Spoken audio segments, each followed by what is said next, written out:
ನಮಸ್ತೆ, ನಾನು ನಿಮ್ಮ ವಿಮಲ ತೇಜಾಕ್ಷಿ. ಎಲ್ಲರೂ ಹೇಗಿದ್ದೀರಾ? ಚೆನ್ನಾಗಿದ್ದೀರಿ ಅಂತ ಭಾವಿಸ್ಕೊಳ್ತಾ ಇದ್ದೇನೆ. ಇವತ್ತು ನಾನು ಬೀಟ್ರೂಟ್ನ ಕೇಸರಿಬಾತ್ ಜೊತೆ ಬಂದಿದ್ದೇನೆ. ಹೇಗೆ ಮಾಡೋದು ಅಂತ ತಿಳ್ಕೊಳ್ಳುವ.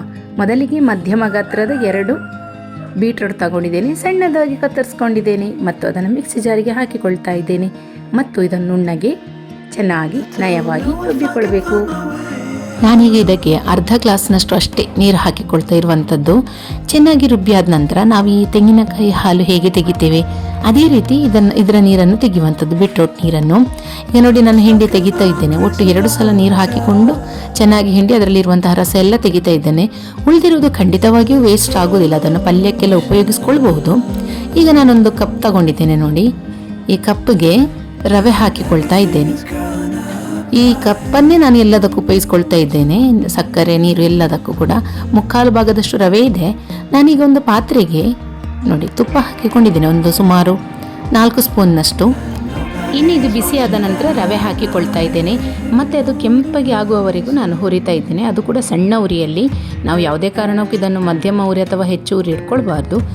ಇಟ್ಟುಕೊಂಡ್ರೆ ಕೆಲವೊಮ್ಮೆ ಸೀದು ಹೋಗ್ತದೆ, ಆಗ ನಮ್ಮ ಕೇಸರಿ ಬಾತ ಹಾಳಾಗ್ತದೆ ಅಷ್ಟೇ. ಈಗ ನಾನೀಗ ಯಾವ ಕಪ್ ತಗೊಂಡಿದ್ದೇನೆ ಅದೇ ಕಪ್ಪಿಗೆ ಬೀಟ್ರೂಟ್ ನೀರು ಹಾಕಿಕೊಳ್ತಾ ಇದ್ದೇನೆ. ನಾವು ರವೆ ಎಷ್ಟಿದೆಯೋ ಅದರ ದುಪ್ಪಟ್ಟು ನೀರನ್ನು ಹಾಕಿಕೊಳ್ಳಬೇಕು.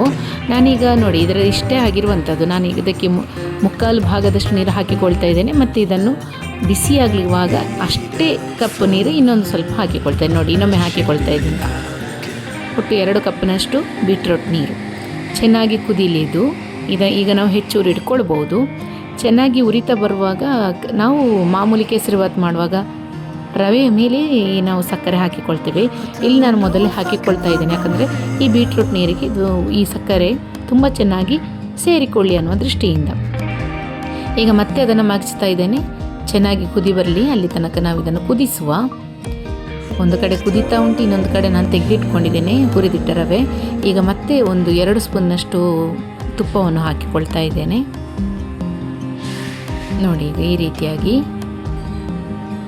ಮತ್ತೆ ನಾನೀಗ ಸಣ್ಣ ಉರಿ ಇಟ್ಕೊಳ್ತಾ ಇದ್ದೀನಿ. ಈಗ ಹುರಿದಿಟ್ಟಿರುವಂತಹ ರವೆಯನ್ನು ಸ್ವಲ್ಪವೇ ಹಾಕಿಕೊಳ್ತಾ ಇದ್ದೇನೆ. ಚೆನ್ನಾಗಿ ಮಗ್ಚ್ತಾ ಇದ್ದೀನಿ. ಯಾವುದೇ ಕಾರಣಕ್ಕೆ ಇದು ಗಂಟಾಗಬಾರ್ದು. ಗಂಟಾದರೆ ನಮ್ಮ ಕೇಸರಿಬಾತ ಹಾಳಾಗ್ತದೆ.